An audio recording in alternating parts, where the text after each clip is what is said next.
Está bueno,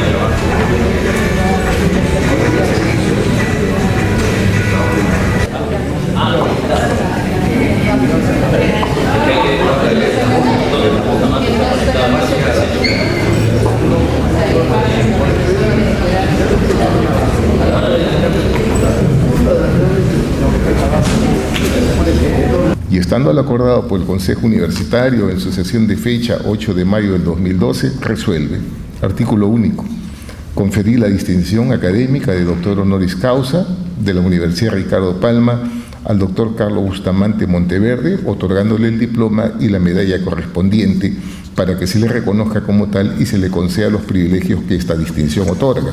Regístrese, comuníquese, cúmplase y archívese.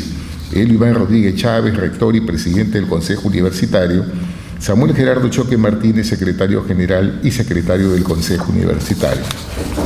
Acto seguido, el señor rector procederá a imponer la medalla de la universidad y a entregar el diploma de doctor honoris causa correspondiente.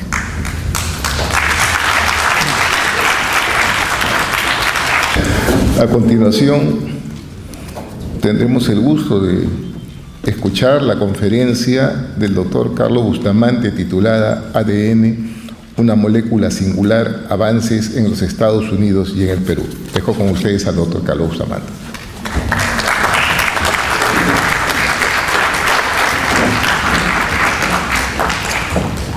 Gracias. Sí. Señor rector de la Universidad Ricardo Palma, doctor Iván Rodríguez Chávez, señores vicerrectores, profesores de la universidad, alumnos, amigos.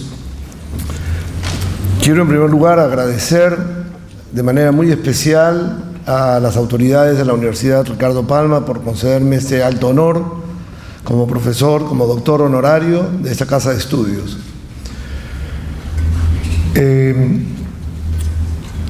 Lo que he pensado hacer hoy día es contarles un poco el trabajo que he estado realizando en los últimos años, pero de una manera muy somera, y el tipo de estudios que estamos haciendo en mi laboratorio, y contarles al final un poco el trabajo que estamos haciendo a ese respecto aquí en el Perú, unos colaboradores míos y yo.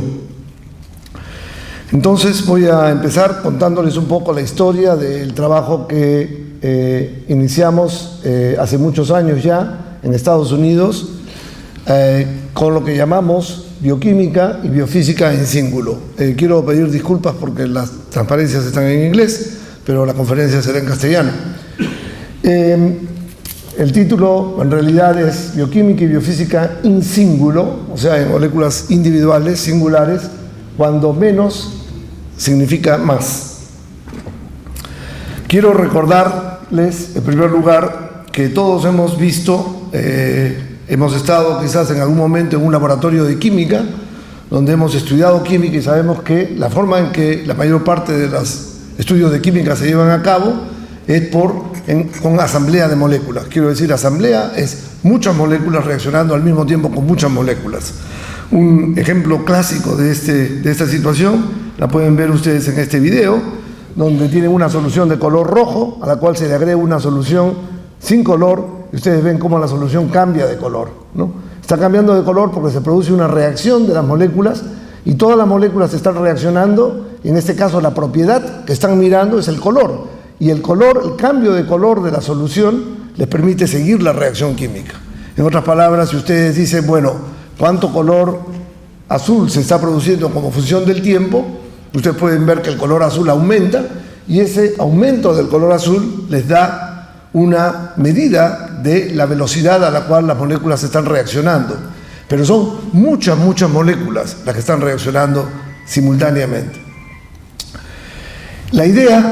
Esta idea que fue en realidad desarrollada por los alquimistas en el siglo VIII, ha sido una idea poderosísima, porque ha permitido prácticamente todo el desarrollo de la química y de la bioquímica que conocemos hasta nuestros días. En este tipo de métodos, que le llamamos de asamblea estadística, tienen la ventaja, o estudios in múltiplo, para usar una frase en latín, tiene la ventaja que el método es muy robusto, ya que ustedes ven que la señal se puede observar con los ojos, incluso en este caso. Entonces es posible cuantificar la velocidad de la reacción y la extensión de la reacción, simplemente en este caso siguiendo el color de la solución. Pero lo que estamos siguiendo no es la reacción química entre dos moléculas, sino que estamos siguiendo en realidad el promedio de la reacción química entre muchas moléculas, ¿no? Entonces es como si estuviésemos viendo una carrera de caballos y nosotros estuviésemos solo interesados en ver a qué velocidad se mueve el promedio del grupo de caballos, de jinetes. Pero por supuesto lo que importa en la carrera de caballos es quién ganó, y para eso tenemos que ver los caballos individuales. Y eso es lo que pasa un poco, es la limitación, digamos, de los métodos tradicionales de química y de bioquímica, que todos utilizan métodos de muchas moléculas y no métodos de moléculas individuales. Entonces, lo que quiero enfatizar aquí es que los métodos que han visto ustedes, que son de muchas moléculas, representan un gran compromiso, porque en el fondo no vemos cómo es que reaccionan dos moléculas, sino estamos viendo el comportamiento del promedio. Los químicos honestamente saben que eso no se debe llamar dinámica e inventaron un término especial, le pusieron de nombre cinética química. La cinética química es el comportamiento del promedio de una población de moléculas que reaccionan quizás con otras para, en promedio, producir una nueva molécula.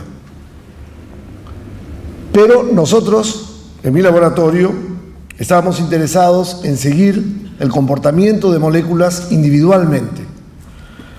Y, por supuesto, la pregunta inmediatamente que llega a la mente es ¿por qué usar métodos de moléculas individuales? ¿Cuál es la ventaja? Entonces, yo quiero usar una analogía o quiero hacer una referencia, que es la referencia biológica, para decir que un lugar donde la visión microscópica, si lo quieren, o unimolecular es importante, es en el interior de la célula. ¿Por qué? Porque muchos procesos celulares, sabemos hoy, como por ejemplo la replicación del ADN, del cromosoma, o la segregación de los cromosomas una vez que han sido replicados, o la transcripción del ADN en una molécula de ARN, o la recombinación en el ADN, o la traducción del ARN en una molécula de proteínas, todo esto sucede en realidad en un número muy pequeño de moléculas en la célula. En efecto, cuando ustedes piensan cuántas moléculas de polimerasa de ADN copian a la molécula de ADN cuando la célula quiere replicarse, la respuesta es una molécula. Hay una molécula de ADN que se copia y se vuelven dos moléculas de ADN y se usa una molécula copiadora para producir esa molécula de ADN. De modo que voy a plantearlo de esta forma. Hasta este momento los biólogos y los bioquímicos han estado estudiando estos procesos usando muchas moléculas. Usamos 10 a la 15 moléculas, 10 a la 17 moléculas de ADN con 10 a la 17 moléculas de polimerasa para poder seguir el fenómeno de copia del ADN. Y la idea que yo les planteo aquí es la posibilidad de simplemente tomar una sola molécula de ADN y una sola molécula de polimerasa y observar cómo copia la molécula de polimerasa la molécula de ADN. Y entonces, indudablemente que bajo esas condiciones podemos encontrar muchísima más información sobre el proceso de copia. Le voy a decir una analogía que quizás haga más clara la idea del problema de los métodos de muchas moléculas. Imagínense ustedes que un marciano llega a la Tierra y atiende una manifestación política donde hay aproximadamente el mismo número de hombres que el mismo número de mujeres. Hay 500.000 personas vivando al candidato y entonces reporta a Marte que en promedio los seres humanos, en promedio, tienen todos un ovario y un testículo. Y eso es absolutamente verdad desde el punto de vista matemático. En promedio, ¿no? Pues si hay un hombre y una mujer, en promedio son dos personas, entonces cada una de esas dos personas tiene en promedio un ovario y un testículo. Y aunque esa es una verdad matemática, no puede ser un error más grande desde el punto de vista biológico, fisiológico, anatómico. Entonces, el proceso de promediar, es el punto que estoy tratando de hacer, el proceso de promediar lleva inherentemente a errores que pueden ser errores muy importantes y serios. Entonces, aquí tienen ustedes una célula de Escherichia coli, digamos la bacteria común en los humanos, en el intestino humano, y si ustedes, esta bacteria tiene apenas un pequeño volumen de un micrón cúbico, un micrón por un micrón por un micrón aproximadamente, en promedio, ¿no? Entonces, si tomamos una sola molécula de proteína aquí y calculamos cuál es la concentración de esa molécula de proteína en la bacteria, encontraremos que su concentración es 1.6 nanomolar, que es una concentración altísima, porque la mayor parte de las reacciones químicas entre las proteínas y los ácidos nucleicos ocurren a este tipo de concentraciones. Por eso la célula no necesita tener muchas proteínas de este tipo para hacer que ellas reaccionen, porque basta con tener una y ya tenemos una concentración enorme de proteína dentro del volumen pequeñísimo de la bacteria. Entonces, todas estas ideas nos sugieren que estudiar las reacciones químicas a nivel de moléculas individuales puede permitirnos encontrar información que de otra forma no podríamos encontrar y que es importante y relevante para entender el comportamiento de estas moléculas en el interior de la célula. Ahora les voy a contar un poco entonces cómo es que llegamos a este punto, porque no es que yo, como estudiante, como joven investigador, cuando empecé mi carrera en Estados Unidos, me planteé el problema de resolver este problema.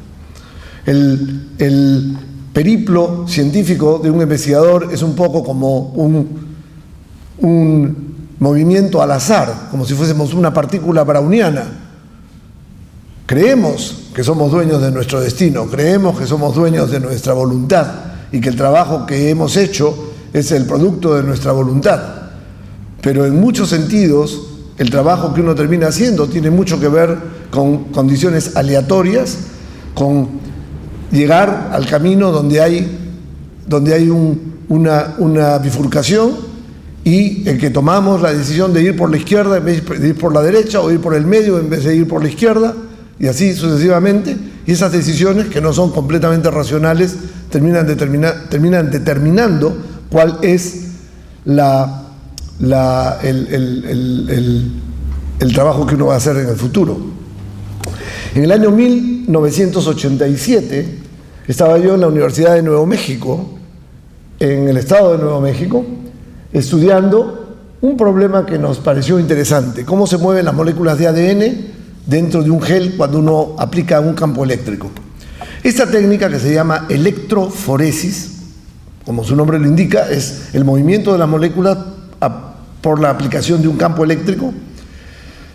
Es una técnica enormemente utilizada en biología y por los bioquímicos y los biólogos, porque es la manera de separar las moléculas de ADN. Y sin embargo, nadie sabía cómo es que las moléculas se separan. Uno forma un gel de agarosa, impone las moléculas en el gel, aplica un campo eléctrico y las moléculas tienen que moverse a través del gel. Pero las moléculas grandes se mueven lentamente, las moléculas pequeñas más rápidamente, y de esa manera, por electroforesis, se pueden separar las moléculas por su tamaño molecular. Pero el mecanismo por el cual estas moléculas se separaban no se conocía. Entonces, a nosotros se nos ocurrió hacer un experimento para estudiar cómo es que este proceso ocurre.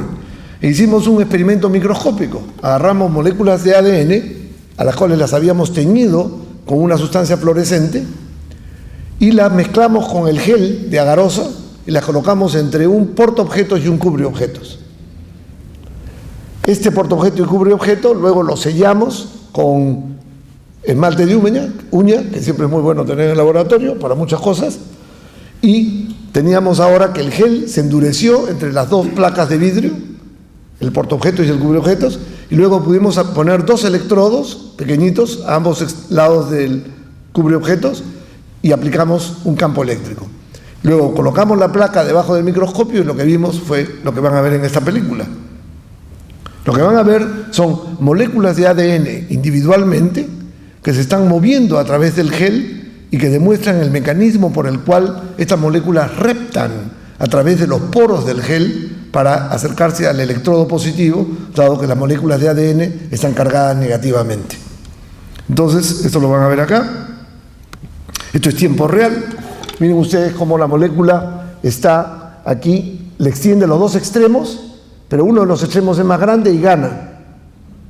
Y luego se colapsa nuevamente y luego de nuevo, ambos extremos están tratando de ser la cabeza, pero el que tenga el más grande, el brazo más grande, tendrá más carga, experimentará más fuerza y hará que el otro doble la esquina. ¿Entienden? Entonces, nuevamente colapsa, los dos extremos se extienden, ¿noten?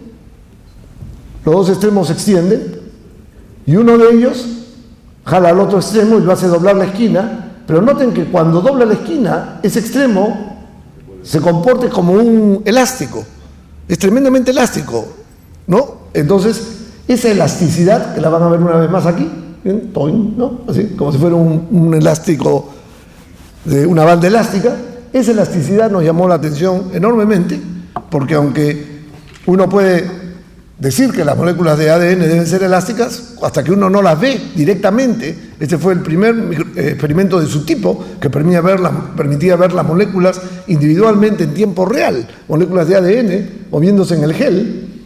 Hasta que no hicimos ese experimento, realmente uno no internaliza quizás la idea de la elasticidad del ADN.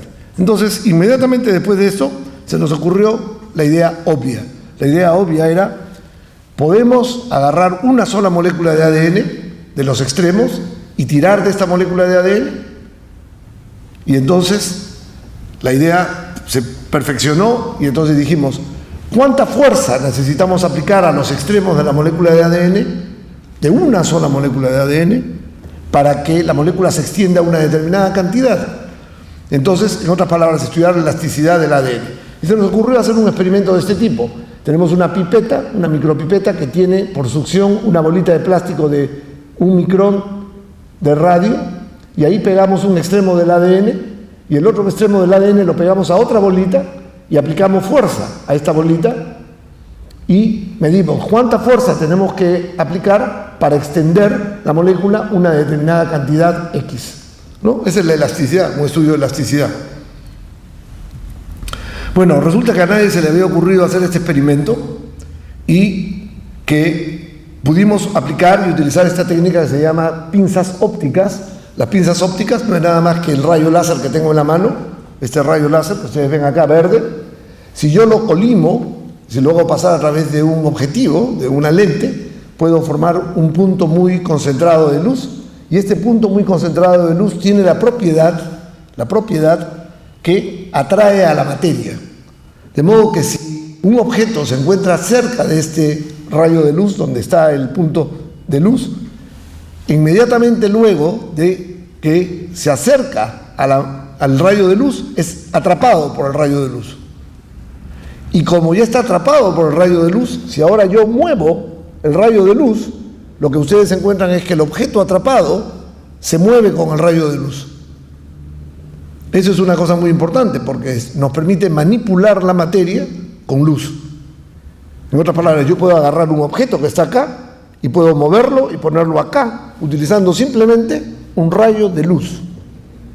Ese es el principio de las pinzas ópticas. Entonces construimos un aparato de pinzas ópticas en el laboratorio para hacer justamente este experimento de atrapar una de las bolitas y tirar de la bolita para aplicar tensión en la molécula de ADN. Por supuesto, ustedes se preguntarán: ¿y cómo colocaste la molécula de ADN entre las dos bolitas? Es el primer problema que hay que resolver. Bueno, eso no es tan difícil como parece, porque tenemos a la bolita con la pipeta, pasamos moléculas de ADN, que son estos puntitos negros que ven acá, y por chance, una de las moléculas choca contra la superficie de la bolita y reacciona con ella, porque hemos modificado los extremos de la molécula de ADN para que reaccionen con la superficie de la bolita. Entonces, una molécula de ADN, como ven, se ha extendido, está extendida por la acción del flujo, y ahora ya tenemos una molécula de ADN. Claro que no la vemos, pero debemos tenerla. Ahora prendemos la pinza óptica, que está indicada acá por estos 4 rayas en cruz, y pasamos bolitas. Y cuando una bolita pasa cerca de la pinza óptica, ya les he contado qué cosa pasa cuando la pinza óptica está cercana a una bolita o una un pedazo de materia, es atrapada por la luz y entonces ahora tenemos una bolita atrapada en la pinza óptica. Y ahora, mientras seguimos aplicando flujo, acercamos la pipeta para que el extremo de la molécula del ADN, que apenas se ve ahí, reaccione con la superficie de esta bolita, y cuando eso suceda, seremos capaces de tirar de la pipeta y pescar propiamente a la bolita y sacarla de la pinza óptica usando al ADN como si fuera nuestra línea de pesca. ¿Ok? Esa es la idea. Entonces lo que van a ver es una película donde demuestro este proceso. Ya en realidad tenemos una bolita en la pinza óptica y una bolita en la micropipeta, y esperamos que tengamos una molécula de ADN acá extendida por la acción del flujo, y vamos a tratar de pescar esta bolita y sacarla de la pinza óptica moviendo la pipeta. Eso es en tiempo real. Ven que estamos aplicando flujo, pasan otras bolitas y hasta ahora no tenemos la reacción ocurriendo, pero ya ahí ven ustedes que hemos logrado pescar la bolita, y el proceso es tan eficiente que tenemos en realidad bolita, DNA, bolita, DNA, bolita. En otras palabras, no solamente tenemos una molécula de DNA, sino teníamos dos moléculas de DNA separadas por bolitas. Eso que han visto ustedes ocurre en tiempo real, es tiempo real. De modo que en unos pocos segundos pueden ustedes colocar una molécula de ADN entre dos bolitas, lo cual inmediatamente permite hacer el experimento que estaba proponiendo hacer. Entonces, muchas cosas a veces experimentalmente parecen imposibles, pero siempre hay caminos, siempre hay formas, maneras de diseñar experimentos que los permiten llevar a cabo. Y este es un ejemplo en el cual algo que parecería, ¿cómo agarras una molécula de DNA, la conectas a una bolita y agarras el otro extremo y la conectas a la otra bolita? Si todo es microscópico, bueno, vieron ustedes que en realidad se agarran a sí mismas. Bien, entonces ahora lo que medimos fue, aquí hemos graficado la fuerza en piconewtons versus extensión, y vemos que la molécula de ADN, esto lo publicamos en la revista Science el año 92, y fue, digamos, el artículo que ha sido más citado quizás de todos los artículos que yo he publicado, porque ya tiene muchos años. Han pasado 20 años desde que hicimos este primer experimento de manipulación de una sola molécula de ADN, y ven ustedes que la fuerza y la extensión tienen una relación altamente no lineal. Por no lineal quiero decir que no es una línea recta como la línea punteada que ven acá, sino que se curva muy rápidamente y que se necesitan 20, 30, 40 piconewtons de fuerza para extender la molécula propiamente. Ahora, esta línea punteada que ven acá sería lo que correspondería a un resorte lineal, un resorte que sigue la ley de Hooke. La ley de Hooke, ¿no? Que la fuerza es proporcional a la extensión, por eso es lineal. Ven ustedes que el ADN no tiene un comportamiento lineal. En efecto, Hooke expresó su ley, su famosa ley, en el siglo XVII. Hooke era el gran rival de Newton en Inglaterra. Expresó su ley con estas palabras: uctensio sic vis, que significa como la extensión, así va la fuerza. Como la extensión, así va la fuerza. En otras palabras, en nuestro lenguaje moderno, la extensión que obtienes del DNA es proporcional a la fuerza que le aplicas al DNA, linealmente proporcional. Bueno, entonces hemos luego nosotros obtenido ya una formulación matemática de explicar el comportamiento del DNA de cadena simple, del DNA de cadena doble, y esto fue publicado después del artículo original en Science en el año 92. El año 94 publicamos el artículo en el que formulábamos una descripción matemática del comportamiento mecánico del ADN, y luego en el año 96 descubrimos un fenómeno de superextensión del ADN que se extiende hasta 180% de su tamaño original a cierta fuerza, que fue publicado también en la revista Science en el año 96. Bueno, este tipo de estudio tuvo gran interés para la gente que estudiaba física de polímeros, porque por primera vez fue posible demostrar que una de las teorías que se usaba más a menudo para describir a los polímeros, que es la que corresponde a esa línea punteada, la teoría no predice correctamente el comportamiento de los datos experimentales que obtuvimos nosotros tirando de una molécula de ADN, que son los puntos esos que ven ustedes aquí. Y más bien otra teoría, que es la ecuación que les he mostrado, que desarrollamos nosotros, es la que da un comportamiento perfecto, matemático, al comportamiento de ADN. Entonces, desde el punto de vista de teoría de polímeros, esto era bastante interesante e importante. Pero, claro, yo soy un biofísico, no soy un físico de polímeros. Y entonces el azar me llevó a resolver un problema de la física de polímeros. Pero lo que yo quería hacer, último análisis, era estudiar procesos biológicos. Y entonces, la pregunta que se plantea entonces es cómo vamos desde tirar de una sola molécula de ADN a seguir reacciones químicas en símbolo. Bueno, resulta que una vez que ustedes tienen ya una molécula de DNA agarrada y que la pueden manipular mecánicamente, es posible aprender una serie de cosas sobre procesos biológicos moleculares, particularmente sobre proteínas y moléculas que caminan sobre el ADN. Entonces, ¿por qué? Porque la célula, sabemos hoy en día, este es un nuevo paradigma biológico que lo conocemos ya desde fines del siglo pasado, es que la célula está compuesta como en realidad es una factoría, una especie de fábrica que contiene un enorme número de líneas de ensamblaje de maquinarias proteicas que llevan a cabo la mayor parte de las funciones celulares.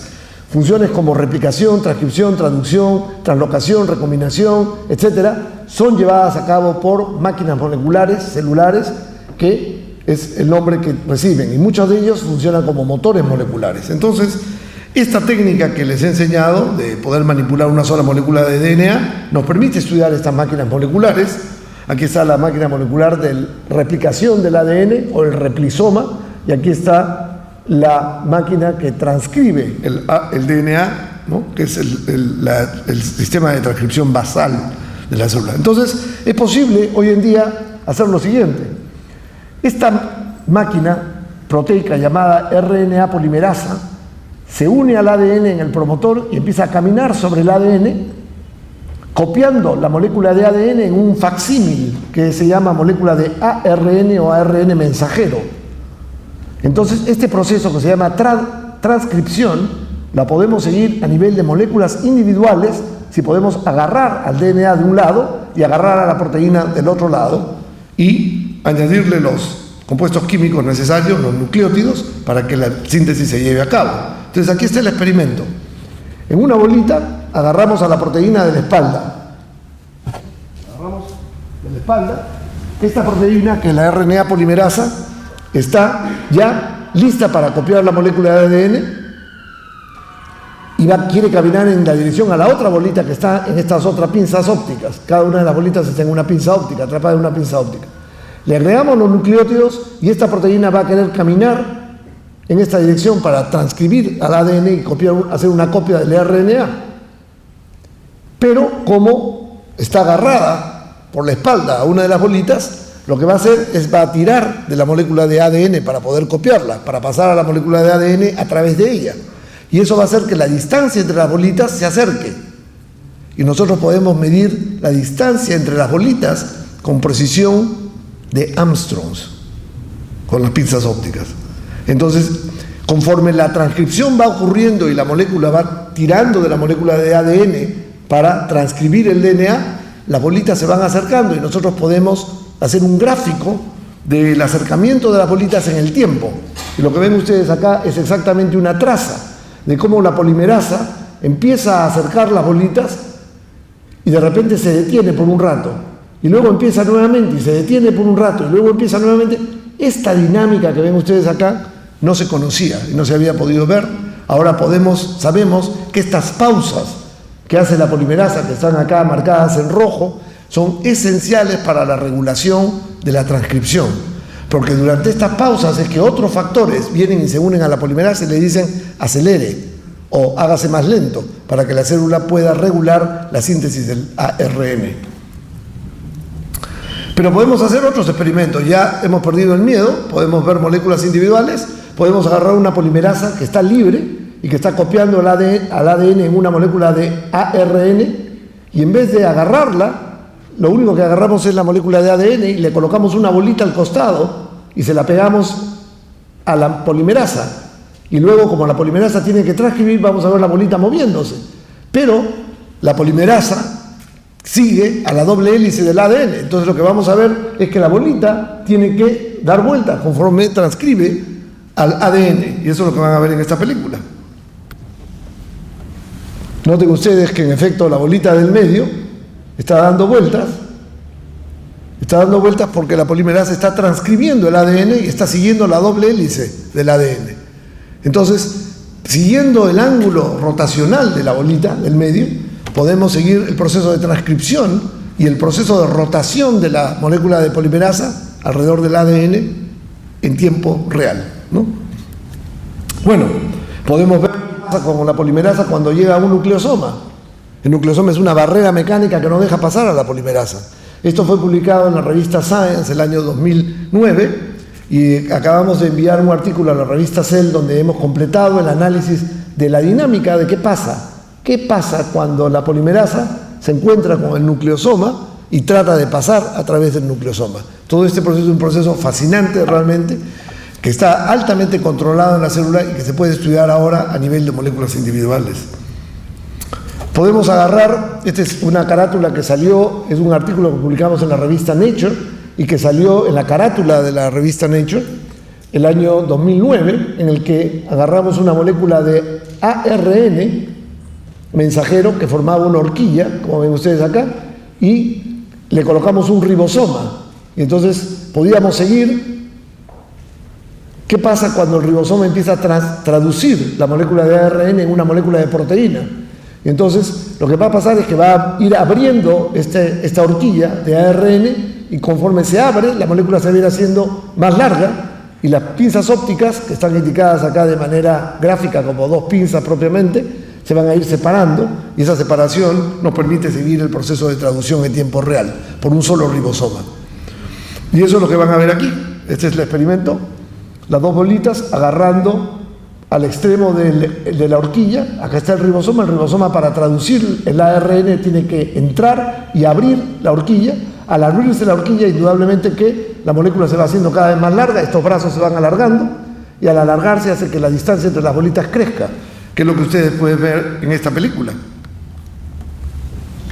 Noten que el crecimiento ocurre en tres bases a cada vez, que es un codón. En otras palabras, la máquina permite ver cómo el ribosoma avanza codón tras codón tras codón. O sea, tenemos la resolución para ver la traducción a nivel de codón individual, que es nuevamente la primera vez que se ha logrado observar. Y por supuesto, esto permite estudiar las razones por las cuales la molécula se detiene más tiempo acá en vez de detenerse acá, o por qué es que en este caso lo hace tan rápido, o por qué es que en este caso abrió dos al mismo tiempo en vez de abrir uno. En fin, una riqueza enorme de información que es importante para entender cómo es que el ribosoma funciona cuando funciona bien y cómo es que el ribosoma funciona cuando funciona mal.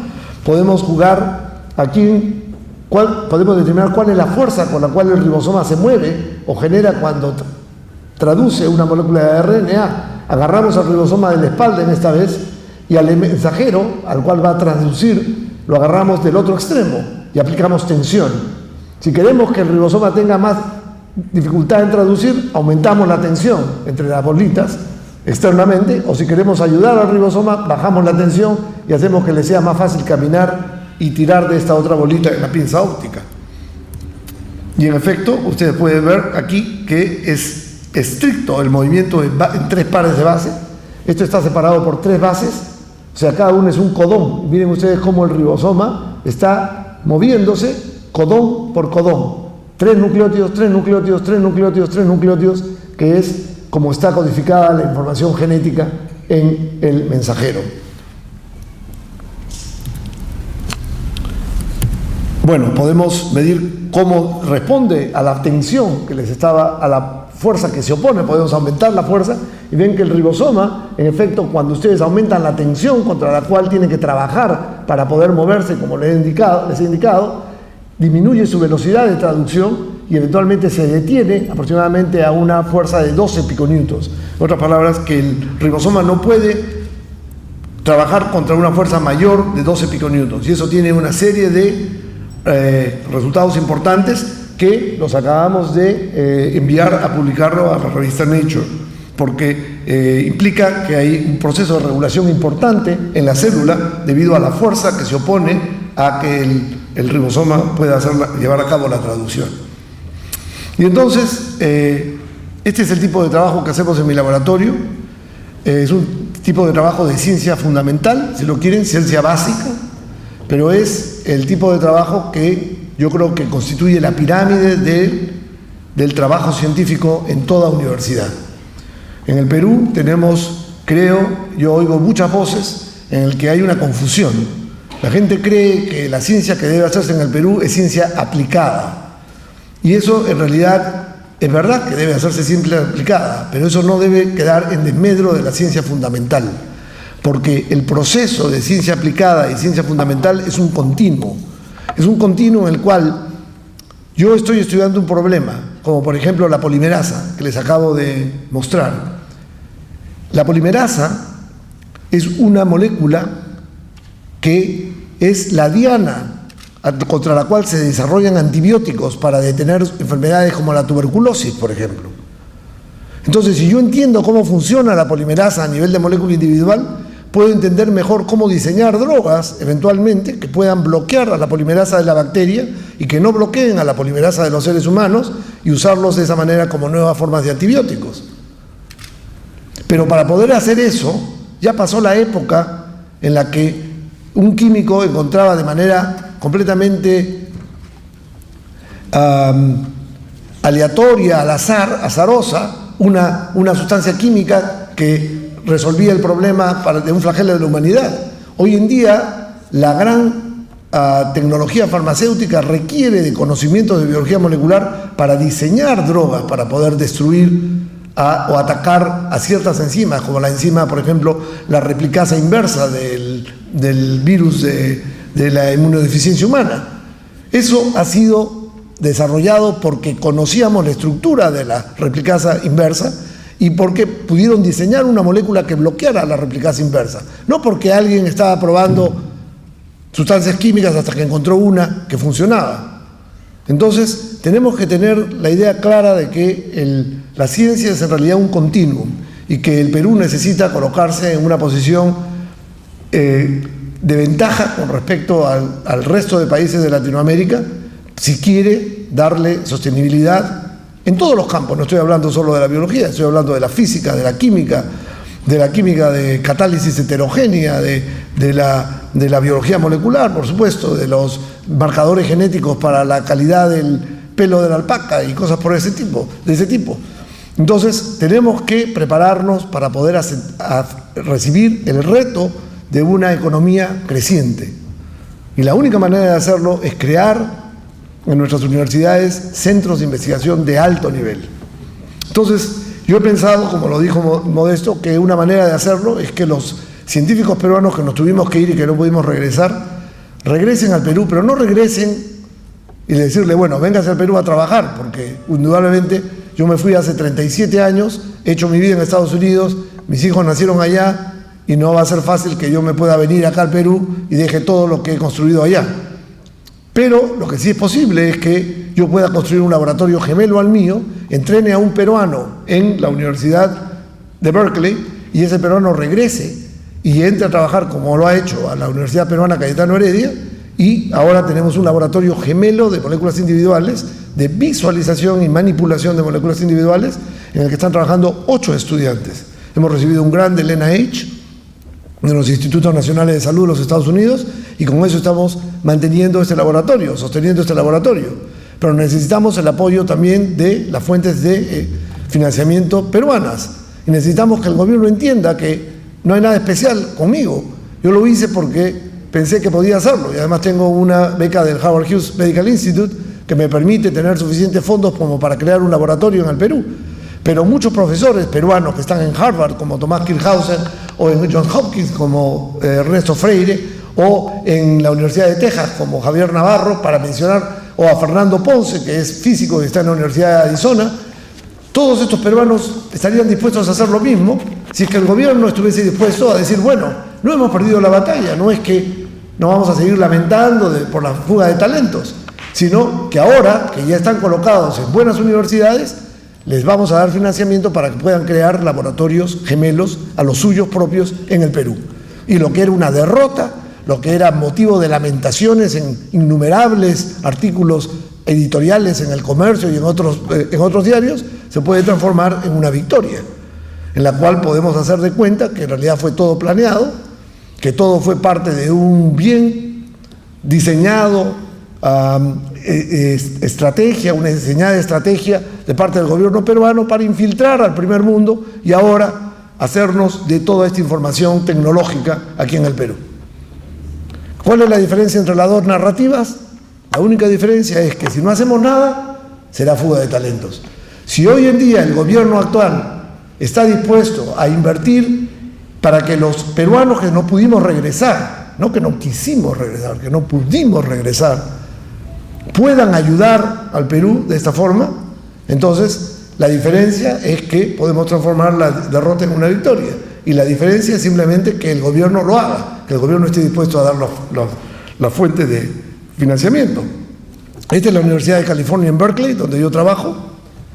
El laboratorio donde yo trabajo está aquí. Es un laboratorio, esta es una foto nueva, porque es un nuevo laboratorio de 8 pisos. Es el laboratorio más grande de la universidad. Y en el 6º piso está mi laboratorio propiamente, es el edificio de laboratorios. Este es, por cierto, el campanile de la universidad. Este es el departamento de matemáticas, el primer departamento de matemáticas del mundo, está alojado aquí. Y aquí ven ustedes el departamento de química, el primer departamento de química del mundo, y aquí está el departamento de física, también el primer departamento de física del mundo, de acuerdo con el último ranking de las universidades el año pasado. De modo que este es un sitio donde está la casa matriz, si lo quieren, el laboratorio gemelo matriz, y de ese laboratorio hemos creado un laboratorio en la Universidad Peruana Cayetano Heredia, y lo hicimos donando en primer lugar un microscopio de fuerza atómica, que lo pueden ver acá. Este es el microscopio de fuerza atómica, el primero de su tipo en Latinoamérica, y donde estamos obteniendo ya imágenes y estudiando. Este es el principio de cómo funciona, no lo voy a mencionar ahora, pero podemos ver moléculas de ADN, miren ustedes, depositadas sobre una superficie. Esto ha sido son imágenes obtenidas ya en Lima, y estamos haciendo un estudio de investigación de la estructura de los complejos de la RNA polimerasa de E. coli, en este caso, con el ADN, pero la idea es aislar la RNA polimerasa de Mycobacterium tuberculosis, que es tan importante para el Perú, y hacer el estudio en Mycobacterium.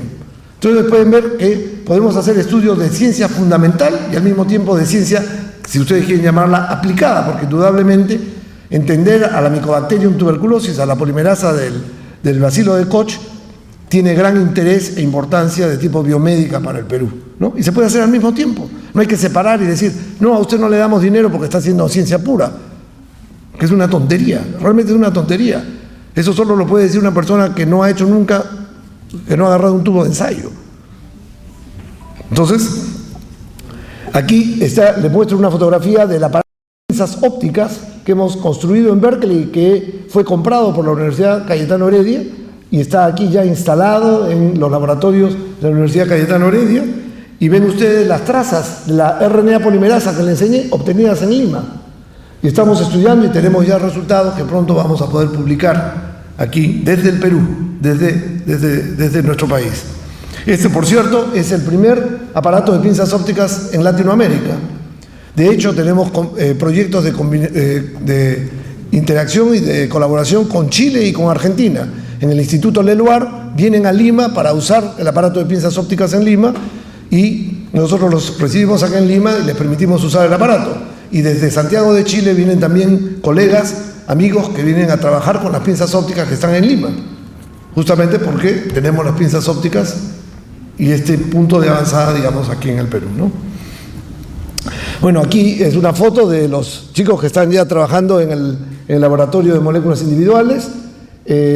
Hay 8 estudiantes ya. Aquí está Daniel Guerra, el director del laboratorio en Cayetano. Esta es Yara Mejía, que era un estudiante de mi laboratorio, que hizo el doctorado, ahora está en el Instituto Max Planck en Alemania haciendo el postdoctorado, pero vino por 3 meses a Lima a pasar una pasantía en Lima y a trabajar en Lima en nuestro laboratorio, porque tenía la misma máquina en Lima que tenía en Berkeley. Entonces se le presentó la posibilidad de conocer el Perú y al mismo tiempo de ampliar sus horizontes conociendo otras culturas. Y entonces vino y estuvo con nosotros. Y así estos estudiantes, muchos de estos estudiantes han hecho pasantías en Berkeley también. De modo que yo creo que, esta es otra foto del grupo, yo creo que este es un modelo, un plan piloto que puede funcionar, que está funcionando y que creo que debería ser un modelo que podría replicarse en otras universidades, en otras áreas de investigación, con otros profesores peruanos que vienen del extranjero y que creen esos laboratorios gemelos. Lo único que necesitamos es la buena voluntad de los peruanos de hoy, que están en el poder hoy, y que digan, sí, hace 30 años no pudieron regresar, pero ahora lo podemos hacer concurrir al Perú y ayudarnos a generar el grupo de científicos futuros que sí van a poder regresar al Perú como resultado de nuestro crecimiento económico y de nuestro desarrollo. Entonces, quiero terminar con estas palabras, decir que yo creo firmemente que el Perú es un país genial, que tiene una cultura y una tradición de creatividad increíble, hay una increíble materia prima, esencial para la ciencia, la más importante, el capital humano. El capital humano lo tenemos. Lo que necesitamos es la organización para poder desarrollar los centros de investigación que corresponden a un país en desarrollo como es el Perú. Muchas gracias.